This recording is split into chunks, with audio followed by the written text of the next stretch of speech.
Então, pessoal, Ivan Ginter aqui, e depois que passou a reforma da Previdência, agora as pessoas estão começando a falar sobre reforma política.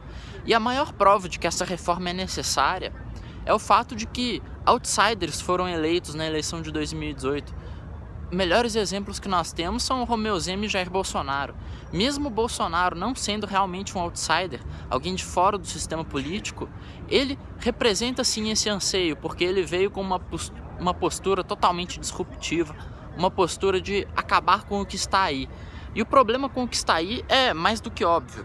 As pessoas não acreditam mais no nosso sistema político, os políticos nossos não têm credibilidade, foram fortemente rechaçados nas urnas em 2018. Só vermos os resultados de Marina Silva, Geraldo Alckmin, nós temos a prova do que aconteceu.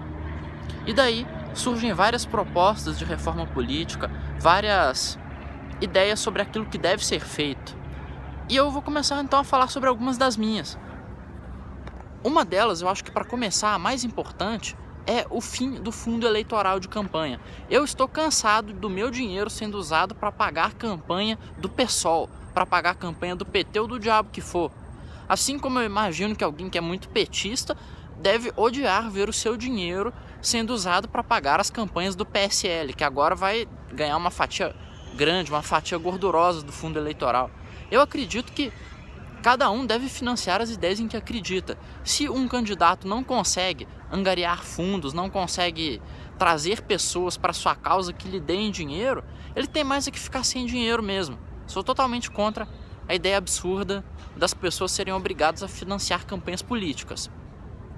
Outro ponto que eu acredito que pode ser feito numa reforma política é uma questão da revisão do Pacto Federativo.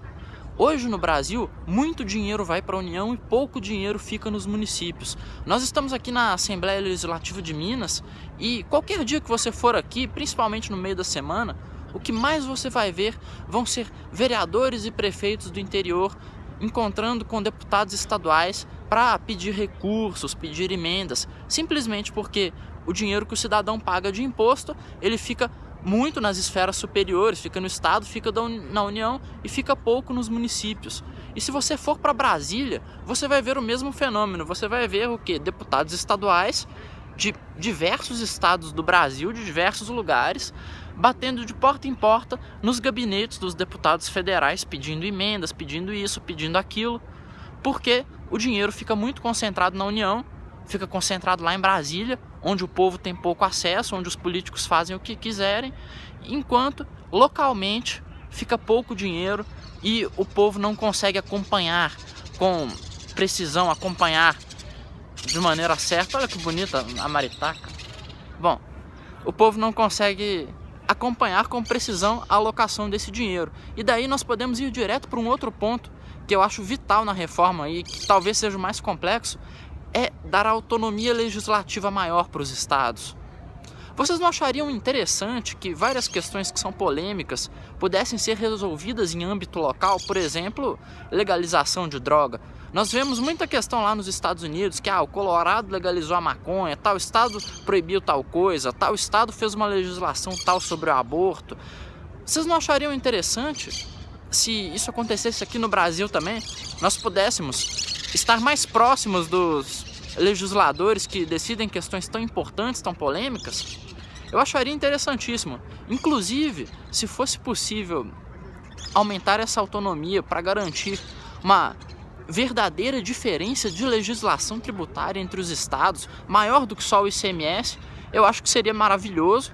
Poderia ser promovida uma verdadeira guerra fiscal. Isso seria extremamente benéfico para todos os empreendedores do Brasil e do mundo que quisessem se instalar aqui.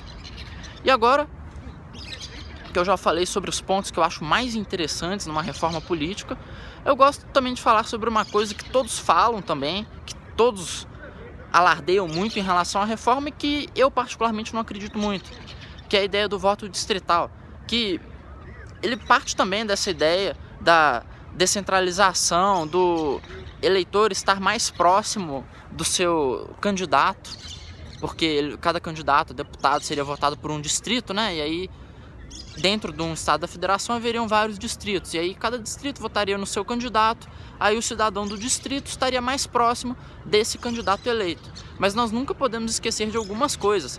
A mais interessantes delas é aquela questão do gerrymandering, que faz referência a um caso que ocorreu nos Estados Unidos. Um político republicano redesenhou as linhas do distrito em que ele vivia para conseguir ganhar a reeleição, para conseguir se manter no poder. E é justamente isso que vai acontecer no Brasil, acontece em todos os lugares em que existe esse voto distrital, existe esse esquema. Os políticos desenham as linhas do distrito de modo a garantir a sua reeleição. E não podemos nos esquecer também que vão continuar aqueles políticos que são eleitos por determinadas zonas, por determinadas populações mais ignorantes, aquela turma que nunca ouviu falar em alfabetização na vida. Esses aí vão continuar se elegendo por essas zonas, por esse povo. Isso não vai mudar, vai ser difícil quebrar a oligarquia dessas pessoas justamente porque elas já têm o seu poder enraizado em um local. E a minha maior preocupação em relação ao voto distrital não é nem essa, é a questão dele enfraquecer o voto ideológico. Por exemplo, se eu quero votar em alguém para ser deputado estadual aqui em Minas Gerais, na Assembleia, eu não quero votar em alguém que seja da minha região, eu tô pouco me lixando, eu quero votar num liberal, eu quero votar em alguém que vai votar para reduzir imposto, que vai tirar a regulação, basicamente eu quero votar em alguém do novo, alguém que seja parecido com esse perfil, que tem o perfil de fiscalizar o poder público, cortar imposto e cortar gasto, é isso que eu quero. Eu não quero votar num cara porque ele mora na minha região, que ele é da minha rua, ou qualquer desgraça do gênero. Não é meu interesse. Entretanto, é interessante sim o sistema distrital, porque ele permite que as pessoas tenham mais contato com os políticos. Aí surge aquela proposta do voto distrital misto, que eu não acho tão ruim, eu acho que contempla as duas possibilidades, mas talvez ainda esteja longe do ideal. Na realidade, procurar o ideal na política é uma coisa um pouco complicada, um pouco fanista, um pouco utópica, eu acho até que não vale muito a pena. Bom, o vídeo já ficou longo, pessoal, não deixem de se inscrever no canal, clicar no joinha, compartilhar e me ajudar a ter mais inscritos. Valeu!